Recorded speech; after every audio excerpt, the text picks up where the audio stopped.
साथ आर्या चतुर्वेदी। मध्य प्रदेश में आप सभी का बहुत बहुत स्वागत है। चलिए बुलेटिन की शुरुआत करेंगे खबरों से।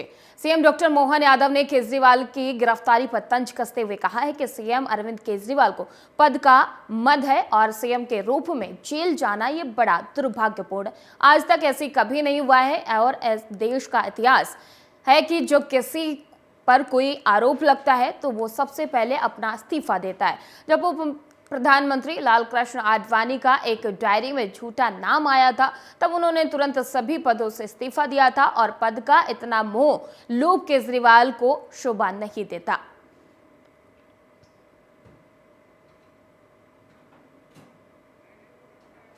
तो आपको बता दें कि एक तरफ अरविंद केजरीवाल की गिरफ्तारी हुई है तो दूसरी तरफ उन पर कई गंभीर आरोप लगाए जा रहे हैं और सीएम डॉक्टर मोहन यादव ने कहा है कि वो उनको पद का मोह है जो नहीं होना चाहिए और किसी भी नेता को अगर गिरफ्तार किया जाता है तो वो पहले अपना इस्तीफा देता है। कई बयान उन्होंने दिए हैं। तो आपको बता दें कि सीएम के रूप में जेल जाना ये बड़ा दुर्भाग्यपूर्ण है। डॉक्टर सीएम मोहन यादव की तरफ से कहा गया है कि सीएम अरविंद केजरीवाल को अपने पद का मोह है जो नहीं होना चाहिए। केजरीवाल पर सीएम मोहन यादव ने तंज कसा है और उन्होंने कहा कि सीएम के रूप में जेल जाना बड़ा दुर्भाग्यपूर्ण है। अगर कोई नेता जेल जाता है, उस पर कोई आरोप लगता है तो वो अपने पद से इस्तीफा देता है, लेकिन अरविंद केजरीवाल ने अपने पद से इस्तीफा नहीं दिया। उनको अपने पद का मोह है जो नहीं होना चाहिए और सीएम के रूप में जेल जाना बड़े दुर्भाग्य की बात है। अपने देश का तो इतिहास है कि यहाँ जब किसी पे कोई आरोप लगता है तो वो सबसे पहले इस्तीफा देता है और जब तक आरोप के बाद से बरी नहीं हो जाए तब तक वो दायित्व नहीं लेते हैं। लाल बहादुर शास्त्री से लेकर के लालकृष्ण आडवाणी तक, जब हमारे माननीय उप प्रधानमंत्री लालकृष्ण आडवाणी का एक डायरी में नाम झूठा ही आया था, लेकिन उन्होंने तुरंत सभी पदों से इस्तीफा दिया, यहाँ तक कि सांसद से भी इस्तीफा दिया और उनने कोर्ट को फेस किया। कोर्ट से फेस होने के बाद ही डिसाइड हुआ कि उनको पार्टी का चुनाव लड़े और बाद में वो पदाधिकारी हुए। मैं मान के चलता हूं कि अपने लोकतंत्र में ये पहली ज़रूरत होती है कि अगर कोई उंगली उठ रही है और वो तो उस पार्टी को जिसके अपने दो मंत्री उनके इसी आरोप में बंद है जेल में, आज तक उनको कोर्ट से लगातार प्रयास करने के बाद हाई कोर्ट, सुप्रीम कोर्ट कहीं से जमानत नहीं मिली। लगभग 21 उनके अलग अलग नेता इसी आरोप में बंद है और इसी शराब कांड के मामले में जब 9 बार उन पर संबंध गए और वो कोर्ट में गए हाई कोर्ट, और हाई कोर्ट में जाने के बाद भी जब हाई कोर्ट ने उनको रिलीफ नहीं दी तो ऐसे में स्वतः वो इस्तीफा दे करके वो अपने ऊपर लगे आरोप को पहले फेस करते और अपने को बरी होने के बाद वो अपनी सरकार चलाते। लेकिन मुख्यमंत्री के रूप में जेल में जाना ये बड़ा दुर्भाग्यपूर्ण है और ये जनता की भावना, लोकतंत्र के लिए, सबके लिए आज तक कभी ऐसा समय नहीं आया। पद का इतना मोह, पद का इतना लोभ। लोकसभा चुनाव में मध्य प्रदेश में कांग्रेस के कई दिग्गज नेता चुनावी मैदान में उतर सकते हैं। राजगढ़ लोकसभा सीट से पूर्व मुख्यमंत्री और कांग्रेस के दिग्गज नेता दिग्विजय सिंह का नाम लगभग तय माना जा रहा है। हालांकि कांग्रेस की ओर से अब तक इसकी आधिकारिक घोषणा नहीं की गई है, लेकिन बीती रात दिग्विजय सिंह के समर्थकों ने नाम फाइनल होने पर जमकर आतिशबाजी की और जश्न मनाया। इस दौरान कार्यकर्ताओं की एक बड़ी बैठक पूर्व मुख्यमंत्री दिग्विजय सिंह ने छापीहेड़ा में की है और आपको बताते चले कि पूर्व मुख्यमंत्री दिग्विजय सिंह ने मंच से कार्यकर्ताओं को संबोधित करते हुए कहा कि ये चुनाव मैं नहीं, आप लड़ सकते हैं और आप सब होली के बाद एक एक झंडा अपने घर पर जरूर लगाएं और ये चुनाव आप सबको मिलकर लड़ना है।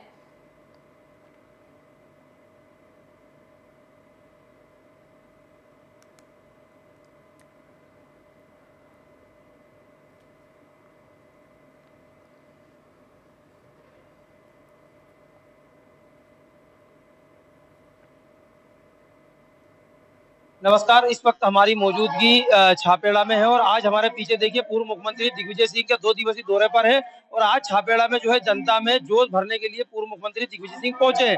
लगातार ये अटकलें लगाई जा रही थी कि राजगढ़ लोकसभा से कांग्रेस का उम्मीदवार होगा कौन, लेकिन तस्वीर बिल्कुल साफ हो चुकी है। मध्य प्रदेश के पूर्व मुख्यमंत्री, राज्यसभा के सांसद दिग्विजय सिंह जो है राजगढ़ लोकसभा के प्रत्याशी होंगे कांग्रेस पार्टी की ओर से।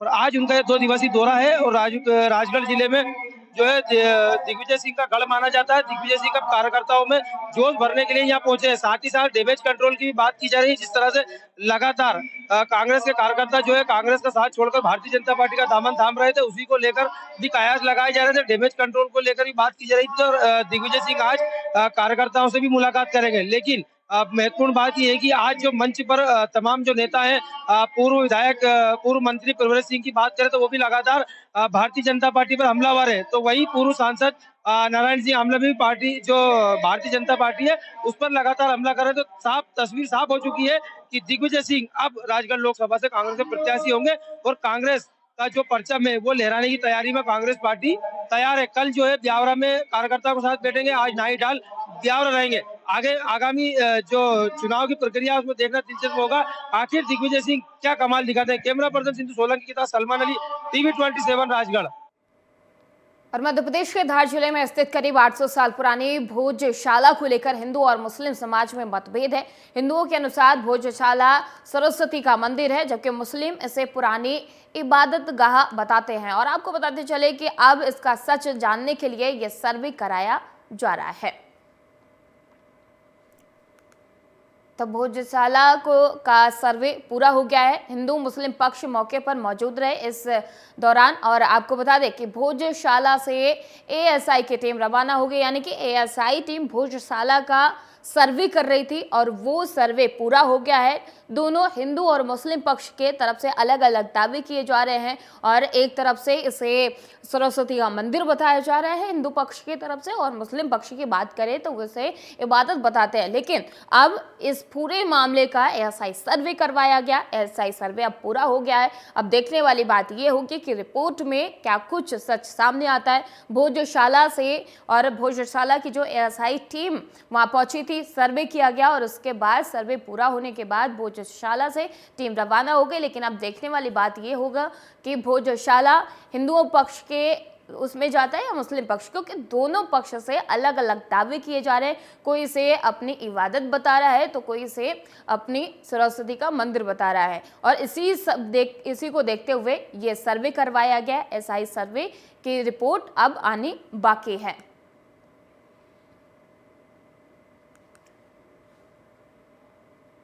लोकसभा चुनाव के लिए कांग्रेस ने मध्य प्रदेश के लिए प्रत्याशी चयन की प्रक्रिया पूरी कर ली है। बता दें कि पार्टी ने अपने दिग्गज नेताओं को चुनाव लड़ाने का निर्णय लिया है। गुना से बीजेपी के ज्योतिरादित्य सिंधिया को पूर्व प्रदेश कांग्रेस अध्यक्ष अरुण यादव चुनौती देंगे, तो वहीं सीएम दिग्विजय सिंह को राजगढ़ से चुनाव मैदान में उतारा जाएगा।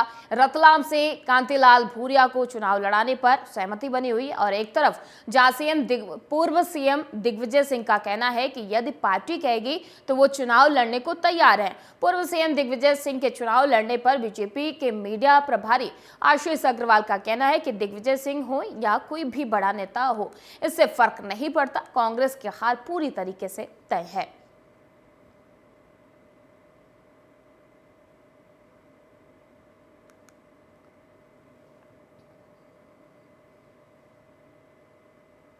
देखिए, दिग्विजय सिंह जी पहले चुनाव लड़ने के लिए स्पष्ट तौर पे मना कर चुके थे और अब उनका ये स्वीकारा जाना बताता है कि बलि के बकरे के रूप में जो जीतू पटवारी जी ने उन्हें देखा था उसमें वो सफल हो चुके हैं।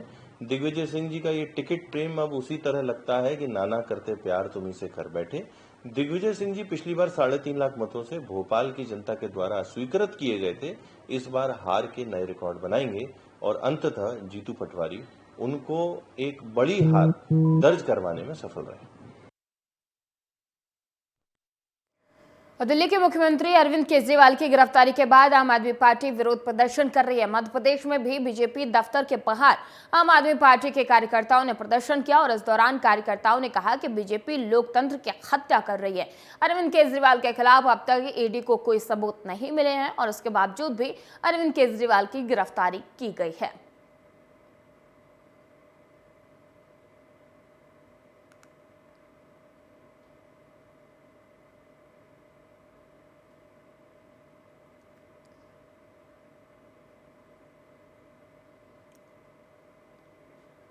और ग्यारसपुर में चेतना पदयात्रा पहुंची, जो कि राजस्थान की वीर भूमि हल्दी घाटी से चलकर 13 साल की लंबी यात्रा के दौरान लगभग 26,000 गांव में अपना संदेश फैलाकर गौ पर्यावरण चेतना की जागृति पद यात्रा के लिए गांव-गांव में पहुंच रही है। और देर शाम ग्यारस के शिव मंदिर ब्लॉक कॉलोनी में गौ कथा का रात्रिकालीन कार्यक्रम आयोजित किया गया।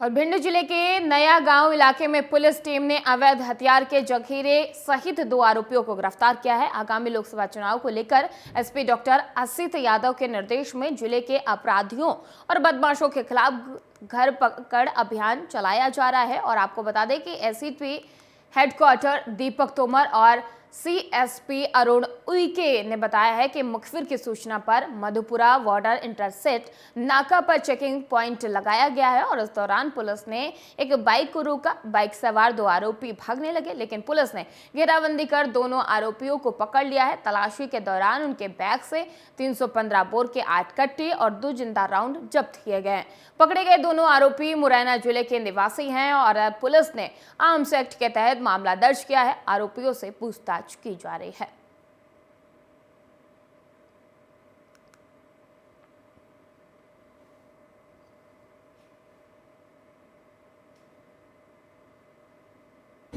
श्रीमान पुलिस अधीक्षक महोदय एवं अतिरिक्त पुलिस अधीक्षक महोदय के निर्देशन में जो भी अवैध गतिविधियां हैं उनके विरुद्ध लोकसभा चुनाव के मद्देनजर अभियान चलाया जा रहा था।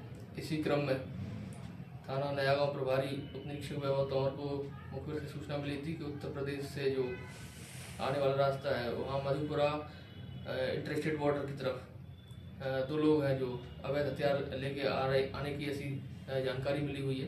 तो उसकी तस्दीक के लिए थाना प्रभारी ने साइबर टीम के साथ मिलकर। अब बात करेंगे हमारे छत्तीसगढ़ के।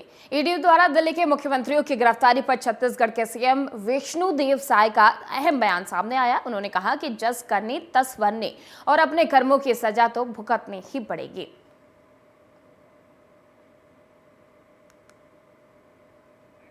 तो आपको बता दें कि एक तरफ अरविंद केजरीवाल की गिरफ्तारी की गई है, दूसरी तरफ बयानबाजी का दौर लगातार जारी है। और इसी कड़ी में छत्तीसगढ़ के सीएम विष्णुदेव साय ने भी तंज कसते हुए कहा है कि जस करनी तस भरनी, यानी कि जो जैसा करेगा उसको वैसा भोगना पड़ेगा, वैसा भरना पड़ेगा। इसको लेकर उनका अहम बयान ये माना जा रहा है। और अरविंद केजरीवाल पर यह तंज लगातार बीजेपी की तरफ से कसा जा रहा है।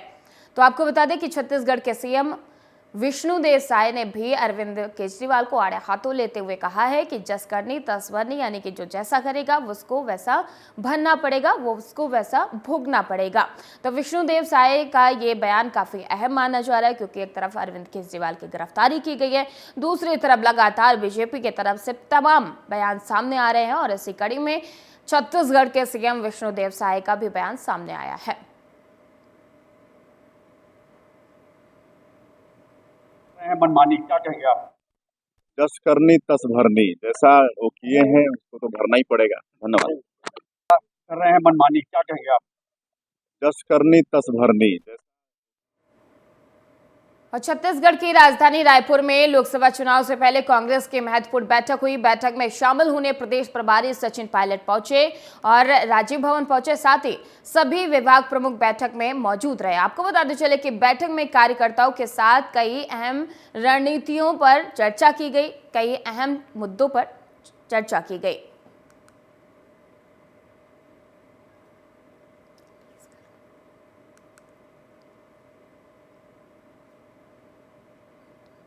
तो आपको बता दें कि रायपुर में कांग्रेस की ये अहम बैठक हुई है, जिसमें सचिन पायलट भी मौजूद रहे और पीसीसी चीफ दीपक बैज भी इस बैठक में मौजूद रहे। चुनाव को लेकर तमाम चीज़ों पर, तमाम मुद्दों पर मंथन किया गया, चर्चा की गई, कई अहम रणनीतियां भी इस बैठक के दौरान बनाई गई।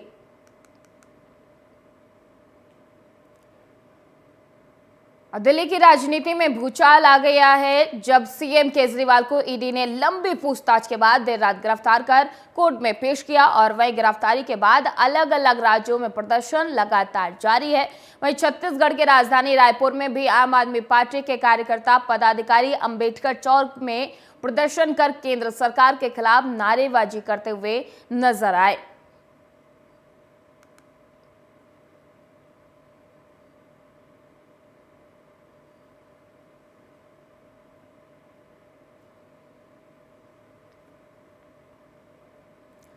और लोकसभा चुनाव के नजदीकी जैसे जैसे बढ़ती जा रही है वैसे वैसे राजनीतिक पार्टियों की सक्रियता भी बढ़ गई है। वहीं बीजेपी लगातार कार्यकर्ता सम्मेलन कर प्रदेश भर के अलग अलग विधानसभाओं में कार्यकर्ताओं को एकजुटता के साथ मोदी की गारंटी और साथ में साइंस के सुशासन को लेकर जनता के बीच जाने कार्यकर्ताओं को निर्देश दे रहे हैं। और वही बात की जाए कांग्रेस की तो प्रदेश प्रभारी सचिन पायलट 2 दिवसीय प्रवास पर छत्तीसगढ़ पहुंचे और अलग अलग लोकसभाओं को बैठक लेकर कार्यकर्ताओं को चार्ज करने का काम उनके तरफ से किया जा रहा है। वही सचिन पायलट ने कहा कि कार्यकर्ताओं में काफी उत्साह है और अब तक ज्यादातर बीजेपी के सांसद यहां से बनते आए हैं जो यहां के लिए योगदान नहीं दे पाए। अब जनता उब चुकी है, बदलाव चाहती है और मुझे लगता है कि इस बार अब तक कांग्रेस के जो परिणाम आए हैं उससे बेहतर परिणाम आएंगे। अभी चुनाव में समय बाकी है। चुनाव शुरू हो चुके हैं और हमारे कैंडिडेट श्री डहरिया जी के पक्ष में हम सब लोग यहाँ पर वोट मांगने आए थे। कार्यकर्ताओं में बहुत उत्साह है और मुझे लगता है कि यहाँ पर जो भाजपा के लगातार सांसद बने हैं बहुत ज़्यादा योगदान नहीं दे पाए विकास में और अब जनता उठ चुकी है, बदलाव चाहती है। केंद्र की सरकार के खिलाफ लोगों के मन में बहुत सारे सवाल भी हैं और मुझे लगता है कि यहाँ पर जो परिणाम अब तक कांग्रेस पार्टी के आए छत्तीसगढ़ में उससे कहीं ज़्यादा बेहतर इस बार परिणाम आने वाले हैं और कार्यकर्ताओं में बहुत उत्साह है। हम सब लोगों ने मिलकर कार्यकर्ताओं से आह्वान किया, कार्यकर्ताओं से एकजुटता का परिचय दें। अभी चुनाव में समय है लेकिन अभी से ही हमारे कार्यकर्ता रोड टू रोड जा रहे हैं, गाँव देहात में संपर्क कर रहे हैं। एक अच्छा सकारात्मक माहौल पूरे प्रदेश में बना हुआ है। सचिन पायलट जी का छत्तीसगढ़ में स्वागत है। जो अपनी खुद की उड़ान नहीं भर पाए और वो छत्तीसगढ़ को उड़ाने के लिए आ रहे हैं। जो स्वयं लोकसभा चुनाव लड़ने के लिए तैयार नहीं है वो दूसरों को लोकसभा चुनाव लड़वाने के लिए आ रहे हैं। छत्तीसगढ़ की जनता ने कांग्रेस को पहले ही नकार दिया है। सचिन जी, अब इन तिलों में तेल नहीं बचा है। आपका पार्टी का कोई नेता चुनाव नहीं लड़ना चाहता। लोकसभा चुनाव की तारीखों को घोषणा होने के बाद से आदर्श आचार संहिता लागू हो गई है। वहीं सामने होली त्योहार को लेकर पुलिस ने असामाजिक तत्वों के साथ हुड़दंगियों के ऊपर पैनी नजर बनाए हुए हैं। साथ ही होली शांतिपूर्ण तरीके से संपन्न हो इसके लिए पत्रकारों, क्षेत्रीय जनप्रतिनिधियों और गणमान्य नागरिकों की लालपुर थाना में शांति समिति की बैठक आयोजित की गई और जहां पर लोरमी डीएसपी माधुरी के नेतृत्व में दोनों पक्षों की बात सुनी गई और साथ ही क्षेत्रीय सरपंच और ग्रामीणों ने 3 सिस्टर और तेज रफ्तार बाइक चालकों के ऊपर कार्रवाई करने के साथ पेट्रोलिंग करने की मांग की है और थाना प्रभारी ने इससे उचित कार्रवाई करने की बात भी कही है।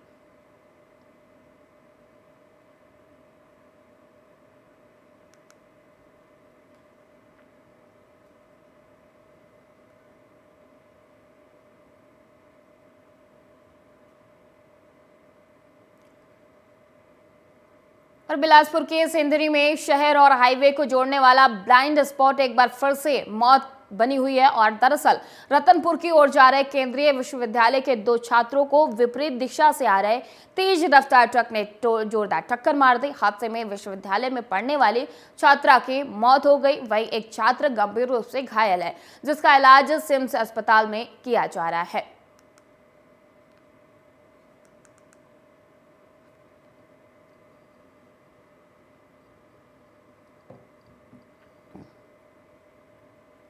तो आपको बता दें कि सड़क हादसे में एक छात्रा की मौत हो गई है जबकि दूसरा छात्र गंभीर रूप से घायल बताया जा रहा है जिसे इलाज के लिए अस्पताल में भर्ती कराया गया जहां पर उसका इलाज चल रहा है। तेज रफ्तार का कहर देखने को मिला है और बिलासपुर में यह भीषण सड़क हादसा हुआ है। बताया जा रहा है कि रॉन्ग साइड से आ रहे ट्रक ने छात्राओं को जोरदार टक्कर मार दी जिसमें हादसे में छात्रा की मौके पर मौत हो गई और छात्र गंभीर रूप से घायल बताया जा रहा है।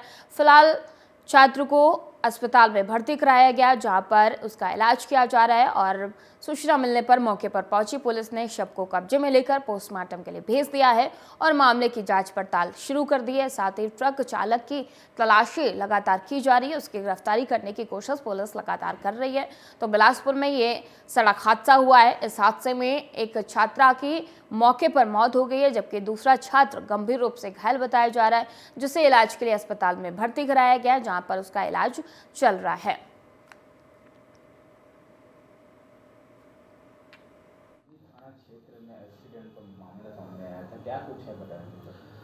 थाना कोनी को सुबह 4 बजे करीबन सूचना प्राप्त हुआ है कि सेंद्री चौक में एक एक्सीडेंट हुआ है। मौके पर पेट्रोलिंग टीम और थाना के स्टाफ पहुंचे थे तो पता चला कि ट्रक क्रमांक CG15DG5691 में एक्सीडेंट हुआ है।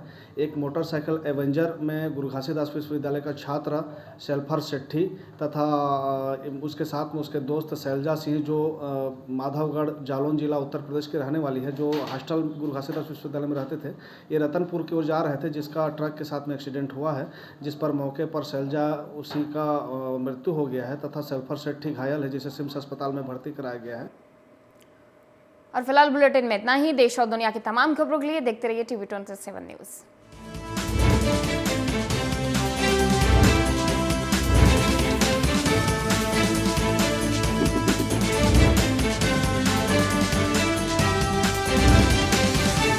कार्यों की जो वजन है वो भी हर कोई उठा नहीं सकता। पीतल के पौराणिक और पुराने पिचकारी का यहाँ पर इस्तेमाल किया जाता है, जिससे यहाँ होली खेली जाती है। गांव में सरपंच में अपने चौपाल में तो खेली ही